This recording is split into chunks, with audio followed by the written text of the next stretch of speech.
Hello and welcome to a video sports chat here at ReporterNews.com. It is time to take a look at football. We're still in football season. Yeah, technically speaking. Of course, as you know, playoffs are going on in the NFL. College is over with officially now. Yeah. But the high school season has just a little bit of life in it because, as you know, something that people have been looking forward to forever is coming out starting Sunday here in the Abilene Reporter News. The 2006, it's now 2007, but the 2006 season of the All Big Country teams coming out.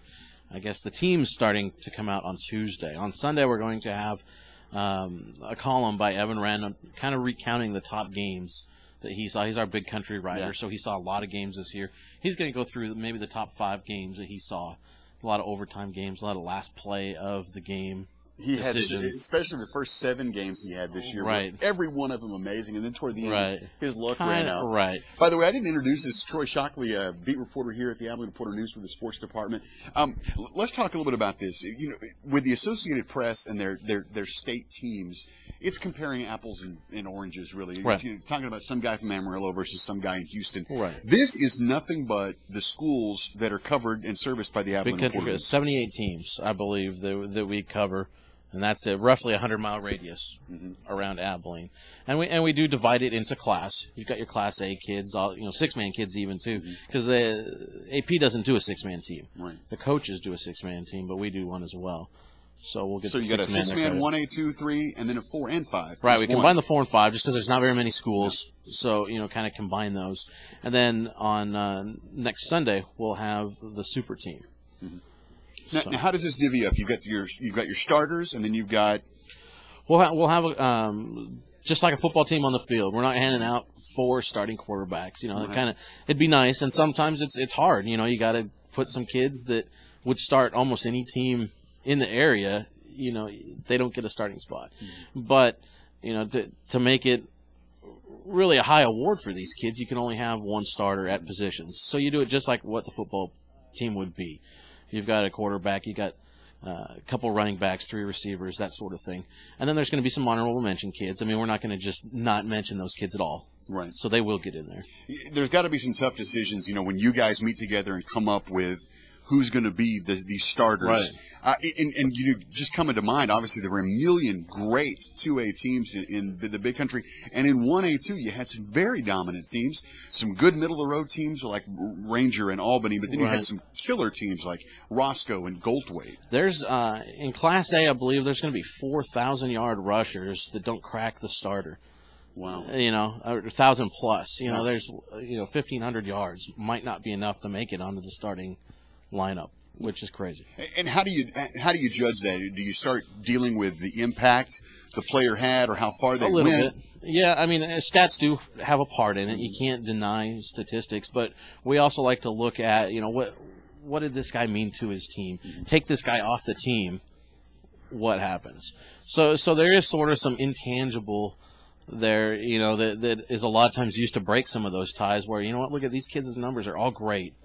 And that's why we kind of figure in playoffs too. The AP teams they're just regular season numbers. Right. Their way of trying to make it fair, give everybody their 10 games.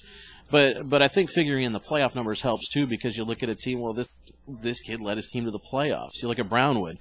Maybe their regular season numbers weren't there, but they went 4 rounds deep into the playoffs. So somebody was doing something right at the end of the year. So, I mean, I think that's important to figure in there as well. So it's tough. Troy, you and I were talking about this before this interview began, and in the 4-5A team, picking a quarterback, we're not giving out names here, but in this you almost have to, because you look at how many great quarterbacks there were, and obviously the guy from Cooper, he set records, and the accomplishments of these quarterbacks are amazing. Right, and I'm going to cheat and look at some of the numbers. Zach Stewart out at Cooper, he threw for 3,160 yards, 21 touchdowns, ran for another 4 touchdowns, just for good measure, set records all over the place. He set district passing record, went out next week, set it again. Yeah. I think he's finishing with something like 6 or 7 of the top 10 single game passing records for Cooper. I mean, obviously his numbers were there. And as good as his numbers are, they're very comparable to some of these other guys in 45A. You've got Casey Paha out in Brownwood, sophomore. Yeah. He's going to be mentioned for several years. The kid is amazing talent. Sophomore came in, wasn't named a starter until game 6, And he ended up throwing for 2,200 yards, 13 touchdowns. He ran for another 12 touchdowns. And he could almost be given at least some of the credit for turning that team around. They started off at like 1-5, and then as you mentioned, they go 4 rounds deep in the playoffs. Right, and he was really the catalyst for that. I don't think you'll find anybody out in Brownwood that's going to argue that that change sparked that team. No. So there's that intangible. Look what he did for Brownwood. And then, look at Steveville. You got Cody Spano stepping in after Jevin Sneed. Right. Brent McElfresh, their top all-state receiver, gets hurt right at the beginning of the year. He's not there. So everybody's going, geez, what's going to happen in Steveville? Cody Spano threw for almost 2,500 yards, 28 touchdowns, ran for another 500. And a lot of that was without Brent in the game. Yeah. And then you've got Ryan Tannehill in Big Spring, Division I. This guy's going D1, right. He'll go D1 probably somewhere. Game 3 of the season, I think, the second play of the second half, guy gets a separated shoulder, he missed a couple games and came back in, played the rest of the year, basically hurt. He was never healthy. So his numbers aren't there, but he did a great job for his team. I mean, these are tough calls, and you can only pick one. Every single one of those guys has an amazing story. Well, Troy, we're kind of running out of time here, so real quick, let's talk about it. Sunday, Evan is going to write the column about the best games he saw. Top 5 games. Then what? And then on Monday, I'm going to kind of write a column really kind of explaining how we do this. How do we decide how we get all these names, how we get the numbers, that sort of thing. And maybe I'll tease a little bit more than what we did here, some of the players that might be on the list. And then we're going to start with 6-man on, I guess that would be on Tuesday. Mm-hmm.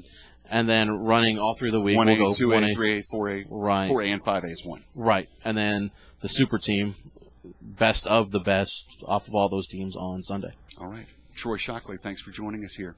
Sure appreciate it. Thanks, Troy. Thank you guys for coming.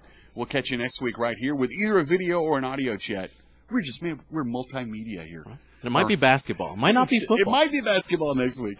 We'll see you next week. Sports Talk. Abilene Sports Talk. What is it? SomethingSportsTalk.com? I've been giving it out every week for a year, and I can't remember all of a sudden. ARNSportsTalk.com. Stay warm out there, guys.